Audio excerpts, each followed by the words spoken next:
Senhores, enfim, a linha Aurora de desktops da Alienware chegou ao Brasil. Esse é um produto que já estava disponível no exterior, mas enfim, a Alienware decidiu apostar também em desktops aqui no mercado brasileiro. A empresa já trabalha com notebooks, inclusive a gente já testou alguns notebooks da linha Alienware. Este aqui é o Aurora. Esse é basicamente o computador deles, mas agora, obviamente, como vocês estão vendo, para desktops.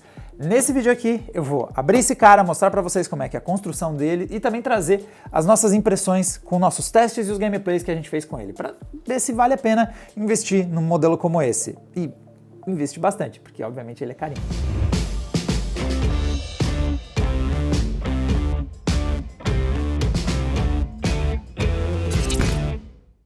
Bom, antes de eu começar a desmontagem, vamos falar um pouquinho de quais são as versões. Nós temos nesse produto variações que vão dos R$10.000 na versão de entrada, que traz um Core i5 3600K, 16 GB de memória, 512 de SSD e uma RTX 3060, chegando até o valor de R$20.000, R$19.799, que é o que eu tenho aqui na minha frente, que é a versão mais potente disponível, com Core i9 3900K, o processador mais potente da 13ª geração, 32 GB de RAM, 512 GB de SSD e uma RTX 4070 Ti como placa de vídeo. Outra coisa que vem também é um monitor. No caso das duas versões mais avançadas do produto, nós temos um monitor da Alienware que inclusive conta com taxas de atualização de 360 Hz, um monitor de 0.5 milissegundos. É um monitor high-end, um modelo da Alienware bastante interessante, um monitor aí na casa dos 3 a quase R$4.000. Então é um kit de responsa. É um bom monitor que vem equipado junto. Agora partindo para a parte de desmontagem. Vou mostrar para vocês um pouco dos componentes, como a Dell montou esse produto e também já ir trazendo os nossos testes à medida que a gente vai encontrando alguns dos componentes. Primeira coisa que é óbvia é que a Alienware costuma ter um design diferentão e esse é um design bem diferentão.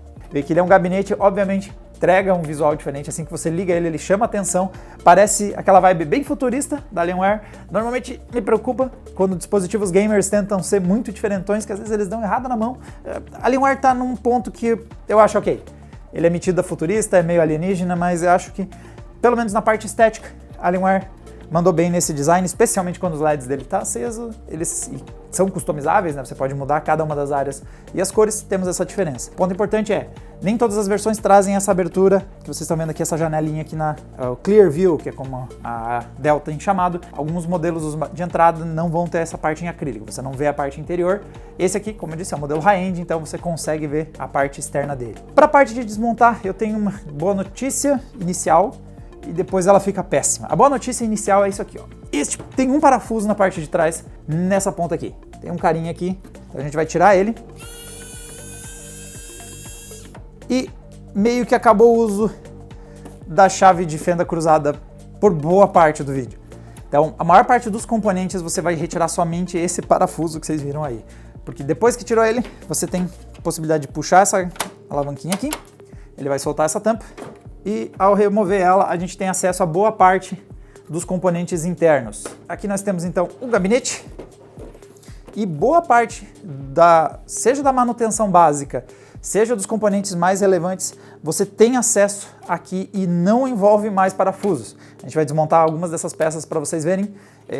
Isso eu achei maneiro. Primeira coisa, batendo o olho aqui, é que é um pouco confuso para quem já está acostumado a lidar com computadores. Algumas coisas estão em padrões diferentes. Então, por exemplo, essa barra aqui, na verdade ela está só para colocar essa barra escrita Alienware e LEDs. Tem inclusive uma instrução muito clara para não usar como alça, porque ela não tem força para carregar o restante do desktop. Está aqui realmente só por uma questão estética. Já fica visível a parte de projeto, que obviamente já me incomodou já de primeira vista esses cabos aqui. Então nós temos os adaptadores aí para usar o padrão novo, o PCI 5.0. Obviamente eu gostaria que a fonte já fosse PCI 5.0 para a gente não ter esses adaptadores no meio do caminho. E pior, eles estão bem no meio da parte que é visível. Quando você olha aqui a tampa, a parte superior é visível e por algum motivo eles acharam uma boa ideia passar o cabo de energia pelo lugar que é mais visível. Aqui tem um joelhinho girando para cima. Definitivamente, se girasse para baixo e viesse lá por baixo, eu acredito que faria um acabamento bem melhor. Mas ok, por enquanto tudo bem. Vou tirar aqui esse adaptador por enquanto para a gente começar a ter mais visão da parte interna. Não precisaria fazer isso para os upgrades mais relevantes já estão aqui sem necessidade disso. Porque você vê que nós temos aqui um slot para M.2 e outro slot já disponível do lado. Ou seja, se você quiser fazer upgrade de SSD, instalar um novo SSD ou trocar o que está disponível aqui, vê que eu tirei um parafuso. E você só vai ter que tirar um segundo parafuso do outro SSD, ou pôr um parafuso, né? Inclusive está esperando aqui o outro parafuso. E você já conseguiria fazer um upgrade de armazenamento sem nenhuma dificuldade. As memórias RAM também estão bem à mão aqui. Então você vem aqui e puxa, já está fácil de fazer o upgrade das memórias RAM. Essas são as memórias. Um Core i9, 3900K, uma RTX 4070 Ti, um design super avançado, mas por algum motivo isso aqui parecia uma boa ideia. O problema do M15 é que em alguns momentos eu vejo que, por mais que ele seja um dispositivo entusiasta gamer, às vezes ele tem umas soluções meio Dell corporativas. Já vou comentar de algumas dessas outras soluções, mas a memória, aparentemente a decisão foi por qual memória colocaram? Sim. E eu digo isso não apenas porque ela é a memória verdinha, clássica, sem nenhuma dissipação de calor, PCB verdinho e tudo mais, mas é porque a Dell também equipou com uma memória de 4.800 MHz. Isso é a velocidade mais lenta do DDR5. E fica meio contrassenso porque eles equiparam com a 13ª geração Core, que uma das vantagens é justamente o suporte oficial dado pela Intel até 5.600 MHz. Ou seja, eles basicamente ignoraram um dos features da tecnologia de processador que eles colocaram. Isso vai impactar mais pra frente, a gente já vai comentar na parte de performance de processador, mas... Conversei com o pessoal da Dell, essa aqui é a versão que está saindo agora, o plano é mais para frente lançar versões com memórias mais rápidas, por favor. Sem economias num componente que é barato. Mas vamos lá, continuando nossa desmontagem. A propósito, eu testei também o SSD que está aqui dentro, ele não tem dissipação de calor, como vocês podem ver, mas ele é muito rápido. Ele não atingiu altas temperaturas, mesmo não tendo um dissipador, e a gente fez transferências em uma velocidade bastante alta e de forma estável por longos períodos. Então, apesar da minha impressão inicial ser negativa por ele nem sequer ter alguma dissipaçãozinha de calor, é um SSD que, na verdade, nos nossos testes entregou uma performance muito boa. Seguindo a nossa desmontagem, agora vem alguma coisa bem interessante. Então, nós temos aqui a placa de vídeo, e remover ela é mais fácil do que parece inicialmente. Você vê que tem umas estruturas estranhas em torno dela. Então, tem, por exemplo, essa parte aqui, que é de sustentação. Você puxa uma chave aqui e puxa para cima e tcharam, saiu. A próxima parte é nessa lateral aqui. É só puxar e também ela sai. Isso aqui é pura estrutura de sustentação mesmo, tá? É só para dar apoio aqui para a placa de vídeo, tanto que ela encaixa, tem um acabamento para encaixar aqui e dar apoio para ela. E agora, para remover a placa de vídeo, é puxar essa tampa aqui na parte de trás. Não tem parafusos aqui atrás, às vezes, né, em alguns outros você vê que tem até as estruturas para pôr um parafuso, mas o encaixe é feito só com essa peça mesmo aqui. E é só puxar ela, apertar aquele botãozinho lá do slot PCI para soltar, puxar ela para fora. Se eu não esqueci, não esqueci. É a RTX 4070 Ti que está equipando o Alienware Aurora. Então, um modelo com um sistema triplo de fãs bastante longo, é uma placa que avança para além dos 2 slots e meio. É uma das coisas que eu mais gostei. Essa RTX entregou uma performance muito boa dos nossos testes. Começando pelos comentários na parte de temperatura, a gente comparou o Alienware Aurora e sua 4070 Ti com dois modelos entusiastas que a gente testou, o TUF GeForce RTX 4070 Ti e o Gigabyte GeForce RTX 4070 Ti Gaming OC. Ambas as placas de vídeo são modelos overclockados e estão rodando na nossa bancada aberta do Adrenaline. Nós temos na temperatura de placa, ela ficou muito próxima dali da casa da 4070 Ti modelo TUF e um pouquinho mais quente que o modelo 4070 Ti da Gigabyte, mas ainda assim temperaturas em patamares muito bons para alta carga, né? A gente faz esse teste em alta carga. As memórias ficaram inclusive no mesmo patamar do modelo da Gigabyte, então na faixa dos 64 graus, enquanto que por fim o hotspot, ponto mais quente, foi um bom resultado ali na casa dos 90 graus ainda, operando dentro de especificação.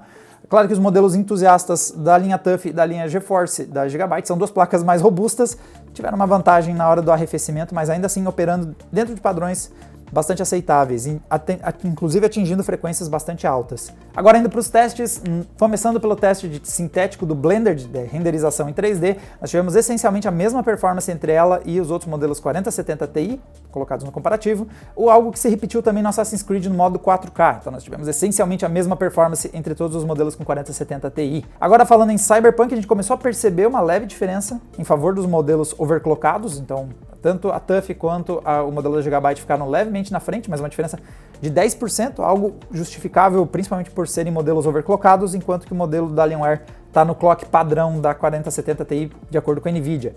E o Red Dead a gente também sentiu uma diferença aí de uns 13%, 14%, mas aqui pode ser não exclusivamente a questão da performance da GPU. Porque aqui o que acontece é, nós também temos outros componentes além dela, e vamos avançar então para mostrar o restante. Mas em questão de temperaturas, frequências, eu gostei bastante desse modelo da 4070 Ti que a Dell equipou nesse Alienware. Tem bastante dissipação e você pode overclockar. Inclusive a gente consegue a gente fez alguns testes de overclock, ela overclocka bem. Tem margem aqui se você quiser deixá-la mais parecida com os modelos overclockados de fábrica. Agora vem aquela questão de como é que é colocar uma outra placa, se você quiser dar um upgrade. Então vou buscar um modelinho ali pra gente ver como é que fica. Então, 2 espécimes de troca. Primeiro, vou testar, óbvio, o Megazord, que são as 4080 e 4090 Founders. Ela encaixou e... Olha, aparentemente eu consigo pôr até uma 4090 aqui. O que tá faltando da encaixe? Ok, consegui fazer o encaixe de uma 4090... 4080 e 4090 tem o mesmo projeto, o projeto Founders. Ela conseguiu caber. Eu não vou dizer que sobrou muito espaço, mas é possível. Claro que, obviamente, a gente não vai mais poder usar o nosso adaptador que vem junto, né? Acho que não vai. Ou será que cabe? Até cabe. Pera aí. Vamos ver se pra cá. Ele tem mais de uma trilha, talvez eu consiga encaixar em outro lugar. Vamos ver se aqui vai. Não consegui encaixar como eu gostaria. O adaptador já não funcionou mais. A gente vai acabar não conseguindo usar mais o adaptador, por causa do porte maior. Então o adaptador, né, esse apoio da própria Dell, ela ficou horrivelmente solta, mas também já não ficou mais tão firme quanto antes. E claro, isso aqui é exatamente feito na medida para a placa anterior. Então se eu encaixar aqui de volta, ó, ela já não dá mais para usar esse suportezinho que a Dell usava para dar sustentação adicional. É possível fazer upgrades? Bom, depois que eu coloquei uma 4090, o projeto da 4090 para dentro, dá para acreditar que dá para pôr bastante placas de vídeo. Tem uma área aqui suficiente. Só, claro, tem que ficar de olho na compatibilidade da fonte que está equipada aqui para ver se ela suporta a energia toda que esse projeto precisa. Beleza, vamos continuar a brincar de desmontar. Agora, na parte das fãs, então, da parte de arrefecimento desse sistema, nós temos um conjunto que inclui 2 fãs dianteiras, inclusive elas são muito fáceis de remover, você aperta esse botão aqui e ela sai, aperta o botão azul e puxa, exceto essa, porque essa tem um parafuso e aquela não, porque você tem um parafuso e você não tem um parafuso. Ok, e aqui nós temos um probleminha, que é... Não, até tem a furação aqui, beleza. Ele está usando um padrão diferente para fixar as fãs, então não sei se vocês perceberam, até quando eu puxei dá para ver que é um padrão diferente de encaixe, esse rolê aqui, né? Mas eu estou vendo que tem a furação, inclusive tem essa bolinha aqui, e tem as furações aqui para você instalar fãs tradicionais. Então tem um encaixe diferente que a Dell colocou aqui, mas se você quiser, dá para você pôr as tradicionais no lugar. E agora vamos para uma das coisas que mais me incomoda no Aurora, especialmente para quem estava comprando isso aqui pensando em talvez no futuro dar um upgrade. Se a gente tira as fãs, vocês já devem estar começando a estranhar essa abominação acontecendo com a placa-mãe. Sim, a placa-mãe não segue um formato tradicional. Até você acha que eu conseguiria colocar um micro ATX aqui sem problemas, pelas furações que eu estou vendo aqui, daria para pôr. O problema é que ela vai para cá, aqui para a parte da frente. O PCB continua da mainboard e vai em direção à parte da frente. Por quê? Porque a Dell, assim como tem alguns PCs corporativos, as conexões frontais, na verdade, estão direto na mainboard, o que faz esse formato ser simplesmente fora de padrão. Então, se você quiser fazer um upgrade de processador e placa-mãe no futuro, você tem o dilema de como você vai resolver o painel frontal. Você vai tirar isso aqui e vai ter que achar um jeito de ter um painel frontal, já que isso aqui não usa o tradicional dos gabinetes. Ela só, o PCB vai, tá lá na porta, ela vai tipo, até chegar lá na parte da frente. Ela faz um esforço e chega até lá. Aqui erramos. Aqui Dell não precisava ter saído dos padrões, principalmente para a galera gamer. Vai ter uma dor de cabeça se quiser dar um upgrade no futuro. No fim das contas, não é um upgrade viável. Eu não acho que você precise fazer um upgrade de um Core i9 da 13ª geração. Mesmo que você comprar o Core i5 3600K, eu não vejo você fazendo um upgrade tão logo. Mas mesmo que um dia você queira, não vai ser tão logo, não vai ser tão fácil você fazer esse upgrade, ou você vai perder o seu painel frontal. Falando em upgrade, se você está pensando aí em fazer troca de componentes, tem um jeito de eu mostrar para vocês peças que vocês podem colocar nesse computador aqui e vocês nem precisam sair desse vídeo. Então, isso é possível através da ferramenta do YouTube Shopping. Diretamente aqui do YouTube, sem necessidade de vocês abrirem uma outra aba no navegador ou abrir outro aplicativo, consigo trazer uma lista de componentes que vocês podem colocar nesse computador aqui. Então dá uma olhadinha, no canto da tela deve aparecer um botãozinho indicando essa ferramenta, vocês conseguem abrir e dar uma olhada nessas peças. E o bacana é que você consegue ver os componentes, ver os seus preços e se por acaso algum deles pareceu interessante, você consegue apertar nele e ir direto para o varejista que está praticando esse preço. Então dá uma olhadinha na ferramenta do YouTube Shopping, nos vídeos que a gente produz aqui no Adrena e também cuida que pode aparecer no vídeo de outros produtores de conteúdo aqui dessa rede. Outro detalhe é o uso a fonte é muito mais complicado até do que o próprio PCB. Como vocês podem ver, é uma conexão exótica. Inclusive é curioso porque nela nem tem todas as conexões da mainboard saem da fonte, você conecta e fica sobrando uns cabos, o que é incrivelmente estranho, mas isso aqui é um daqueles momentos em que a Dell está trabalhando provavelmente com componentes que eles já têm em escala, né, na questão de fontes e padrões internos que ela usa que são diferentes dos padrões do que a gente está acostumado a ver pessoal do do yourself, né, que é normalmente o público do Adrena. Já estamos terminando de depenar o bichinho, hora a gente trazer para a última parte, quando o assunto é arrefecimento, com certeza a maior preocupação está aqui na parte do processador. O Core i9 13900K é um processador que consegue superaquecer até mesmo com liquid coolings de 360. Você vai ver liquid coolings entusiastas de 360mm batendo o limite térmico e aqui nós temos duas fãs de 120, né? Um liquid cooling, um radiador com 240mm ao total. Deixa eu ver se o encaixe dele é fácil. E aí apertar o botão aqui. Isso. E aí nós temos removido. Aqui está o sistema de arrefecimento, com cabo incrivelmente curto. Em alguns momentos eles usaram uns componentes com exatamente a medida que precisa. Isso atrapalha um pouquinho, torna um pouquinho mais difícil algumas coisas. Mas olha só, aqui está o liquid cooling dele, então. Nós temos duas fãs de 120mm, radiador de 240mm e por fim, aqui a gente já chegou até mais longe do que a maioria das pessoas vão abrir. Vocês provavelmente vão abrir para ou trocar a memória RAM ou trocar o SSD, mas aqui já temos acesso à questão do liquid cooling e conseguimos ver até melhor agora a mainboard interna. E como é que fica a questão do arrefecimento? Esse liquid cooling dá conta? Ainda mais, e como é que fica a performance quando a gente coloca 4.800 MHz num Core i9? Então vamos para os nossos testes. Bom, começando pelo nosso teste de temperatura, o Alienware Aurora, ele inclusive se saiu melhor do que alguns dos modelos que a gente já testou usando a bancada de testes do Adrena, que inclui um liquid cooling de 360mm, mas isso tem um motivo para acontecer. A Dell colocou frequências menos agressivas na operação desse processador do 13900K. Então, por exemplo, quando a gente compara a performance no V-Ray, nós temos uma queda de uns 13% da performance versus o que o nosso Core i9 entrega na bancada de testes do Adrena. Aqui nós temos um misto de memórias mais rápidas com também o arrefecimento dos 360mm e as temperaturas mais agressivas são resultados dos clocks mais altos que a gente colocou versus a configuração da Dell que busca equilibrar um pouquinho a questão de aquecimento. Cinebench, isso também é perceptível, então nós temos novamente uma queda aí na casa dos 13% da performance do nosso Core i9 versus o Core i9 que está ocupando a Aurora. Ele ainda fica com uma vantagem sobre o Core i7 3700K, mas vê que ele já perdeu bastante da sua performance. Ele acaba ficando meio termo entre um Core i7 3700K e o nosso Core i9 3900K na condição ideal de operação. Em games isso teve um impacto negativo também, então em Call of Duty Modern Warfare nós vemos ele ficando levemente abaixo do 13600K e uma diferença aí que chega a uns 20% do que seria a performance máxima ali que a gente conseguiu 13900K. Em Counter-Strike também ele ficou levemente abaixo da galera toda, uns 10% abaixo de um 13900K da nossa bancada de testes, mas aqui ele realmente performou bem próximo do resto da galera, o impacto foi baixo. Red Dead Redemption, a diferença também, agora nós temos basicamente o mesmo nível de performance, foi uma queda de apenas 7%, mas é perceptível que ela aconteceu. Aqui vem um ponto interessante dos nossos testes. Então nós rodamos o Cinebench, fomos monitorando as temperaturas para ver como o Aurora e a configuração da Dell se comporta.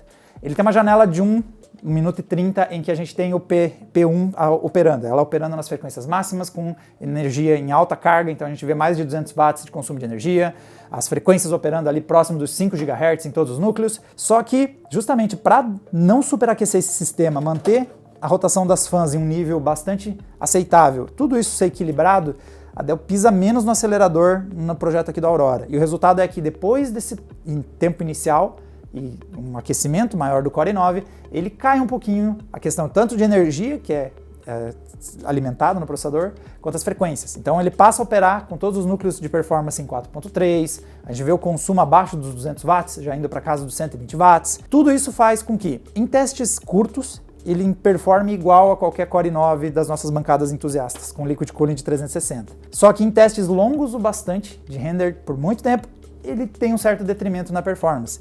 Ele ainda performa melhor que um Core i7 3700K, mas ele não performa tão bem quanto poderia, justamente por esse misto de qual é o arrefecimento que está sendo usado aqui e as memórias que estão sendo usadas. Na minha opinião, eu não vejo problema, especialmente para gaming, esse Liquid Cooling 240 e essa configuração um pouquinho mais modesta do Core i9 para jogar tá ótimo. Mas no fim do dia você podia pegar a versão com o Core i5 e ter uma performance parecida. Então, de certa forma, você está perdendo um pouquinho de performance disponível no seu sistema, justamente para ter um equilíbrio entre o arrefecimento, a produção de ruído e o aquecimento. É um ajuste que funciona, mas é de cogitar se não vale mais a pena a versão com o Core i5, já que ele não performa tão diferente com o Core i5, especialmente quando a gente está falando em games. Há uma opção em você comprar, por exemplo, com o Core i7 13700K, mas aí fica um pouquinho difícil de recomendar ela por causa da progressão de preços. Aqui, essa versão custa R$19 mil. Para você comprar a versão com o Core i7, você tem uma redução para casa dos R$15 mil. Um pouquinho mais de 15, quase 16. Só que essa redução também inclui a queda da 4070 Ti para uma RTX 3070. E essa diferença de preço faz não valer a pena, já que tem uma diferença grande de performance entre uma 3070 e uma 4070 Ti. Agora vamos dar uma olhada em ação, como é que o Aurora se sai. E o primeiro game que a gente jogou foi o COD Warzone 2, para dar uma olhada na performance, principalmente do processador. Então nós colocamos o jogo em Full HD com o preset do base, com foco realmente no competitivo, e tivemos uma boa performance. O gameplay oscilou entre os 70 aos 200 FPS, então é uma taxa de quadros bastante alta para o Warzone, que tem sido difícil de ser rodado. E a gente vê uma certa estabilidade acima dos 5 GHz do processador com boas temperaturas. Então, em geral, ele performou bem nesse cenário prático de uso. Outro game competitivo, Rainbow Six Siege em Full HD, agora em qualidade ultra, porque ele é bem leve mesmo em GPU, diferente do Warzone. A gente teve uma taxa de quadros muito próxima dos 500 FPS ao longo do nosso gameplay. Novamente, o processador manteve acima dos 5 GHz e a performance da GPU aqui está sobrando para jogar esse título competitivo. Agora, colocando um jogo com mais demanda gráfica, Red Dead Redemption pôde ser jogado na qualidade ultra em 4K e nós utilizamos o DLSS no modo desempenho. Com isso a gente bateu uma taxa de quadros acima dos 100 FPS em múltiplos trechos. Então a galera que quiser um pouquinho mais de qualidade gráfica talvez pode até trocar o modo do DLSS para o modo qualidade, ver se melhora a parte gráfica, mas eu gosto do resultado do DLSS desempenho em 4K, acredito que a performance gráfica já esteja excelente nessa configuração que a gente jogou. Demos uma olhada no Witcher 3, um game que depois que recebeu a atualização para Ray Tracing não ganhou tanto carinho da galera quando o assunto é estabilidade, mas por incrível que pareça a gente conseguiu jogar ele em 4K, habilitando o DLSS no modo desempenho, algo que nos trouxe para a configuração do Ray Tracing no Ultra, o modo traçamento Ultra de raios. O resultado é um gameplay na faixa dos 40 a 50 FPS inicialmente, mas foi só habilitar o gerador de quadros, que é um recurso da série 40, para passarmos a ter um gameplay já mais estável acima dos 60 FPS. Então aí já passou a ser possível jogar o game numa taxa superior a 60 FPS, apesar de alguns eventuais stutterings. O Witcher não ficou tão bem depois que aplicaram DirectX 12 e Ray Tracing nele. E por fim, outro game que a gente testou foi o Valorant, novamente um foco no competitivo aqui, para pôr o Core i9 para trabalhar e a RTX 4070 Ti. Nesse gameplay ela está rodando em Full HD, então ela sobra muito nessa nossa partida, mas perceba que a gente tem uma taxa de quadros de 500 FPS, então realmente uma boa performance, algo que não deve ser muito impactado. Se você começar uma live, você potencialmente vai entregar o mesmo nível de performance. Para conseguir taxas de quadros mais altas que isso, precisaria de frequências nas memórias mais altas, mas veja que mesmo os 4.800 MHz, que foi a escolha aí, meio infeliz da Dell para montar esse computador, ele não chegou a comprometer a performance do Core i9, ele ainda atinge altas taxas de quadros. Bom, para fechar, galera, minhas impressões finais são, é uma máquina que entrega performance, então quando a gente pega e joga com ela, ela é muito rápida, o SSD faz transferências muito rápido, a renderização funciona bem, games rodam bem, se você jogar e fazer live ao mesmo tempo, tá bem dimensionado para fazer tudo isso. Só que tem uns pequenos vacilos, especialmente para quem é mais entusiasta. Então realmente a economia das memórias não faz sentido, então espero que a Dell realmente atualize esse line-up com memórias mais rápidas, mas inicialmente veio só com essas memórias de 4.800 MHz e como vocês podem ver, elas têm um aspecto que nem combina com o resto da máquina. Fica visível como elas parecem estar no rolê errado. Outras questões que também me pegam é essa falta de padronização em conexões que vai dificultar upgrades futuros. Por exemplo, a gente tem aqui, até tem uns 2 SATAs aqui, então se você quiser pôr um HD, um SSD tradicional, você faz esse upgrade, você consegue pôr um M.2, mas a fonte já é um problema, porque a gente tem um conector diferente na placa-mãe. A placa-mãe é um problema, porque o conector da fonte é diferente, e porque ela se estica, ela faz um esforço gigantesco para ir lá buscar o painel frontal. Nós temos algumas conexões fora de padrão, e esse tipo de coisa já dificulta bastante você fazer um upgrade. Upgrade de placa de vídeo é viável, upgrade de memórias é viável e necessário, e também upgrade de SSD, isso até é tranquilo, mas algumas outras trocas não funcionam também.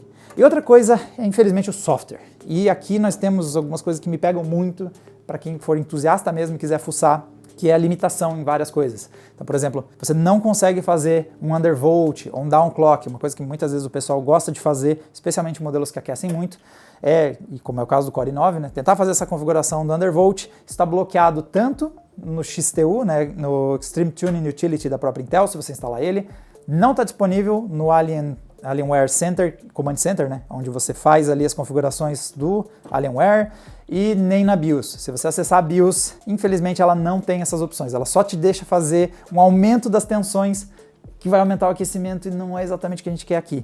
Até eu conseguir fazer o overclock automatizado via o Intel XTU, então o modo Optimize do Intel XTU conseguiu dar um pouquinho de ganho de performance, mas também aumentou um pouquinho o aquecimento, e eu gostaria de mexer justamente no caminho contrário, tentar fazer um undervolt nesse processador, por exemplo, isso não fica disponível.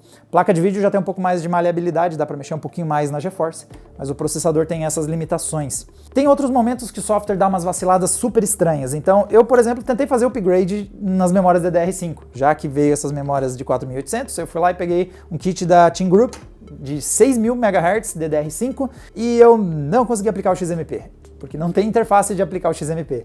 E, inclusive, a partir do momento que eu troquei o componente que está lá, a BIOS travou opções de overclock. Ou seja, é uma mentalidade ainda de um PC muito fechado, corporativo, que não quer que você invada o espaço e faça modificações em ação. É o oposto do que a Alienware, em teoria, queria entregar com isso aqui, que é um produto que você pode fazer modificações. Assim que eu espetei uma nova memória, surgiu uma interface dizendo que o overclock estava bloqueado e eu não pude mexer no XMP das memórias, então eu não consegui aplicar. Por algum motivo, ele até aplicou 5.000 MHz por conta, mas eu não consegui aplicar os 6.000 MHz, então tem alguns vacilos. É uma máquina que fechadinha vai entregar uma excelente performance em games, mas ela ainda está faltando alguns refinamentos para você poder considerar isso aqui um produto em que o consumidor queria um PC gamer, não queria se incomodar com a escolha de peças e todos esses detalhes, porque dá trabalho saber o que conecta com o que aqui. A gente tem muitos vídeos aqui no Adriana que provam que não é tão fácil assim montar um computador gamer. Falta alguns detalhes para essa máquina ser um computador em que você fechou o olho e disse, Dell, me dá um computador com tudo otimizado ao máximo. Tem uma coisinha aqui ou ali escapando e também uma ou outra restrição aqui ainda de uso de coisas proprietárias, formatos estranhos e também um controle no software e na BIOS que vamos dar um pouquinho mais de liberdade. Isso aqui vai ser comprado pelos entusiastas, deixa eles fuçar um pouquinho mais. Galera, se vocês quiserem ver mais dos nossos testes, vai estar tudo disponível na adrenaline.com.br. E a gente vai postar nas nossas redes sociais fotos dele se eu conseguir remontar. Eu acabei de dar conta que eu podia ter feito isso antes de ter feito isso aqui. E a gente se vê no próximo vídeo. Tchau, tchau!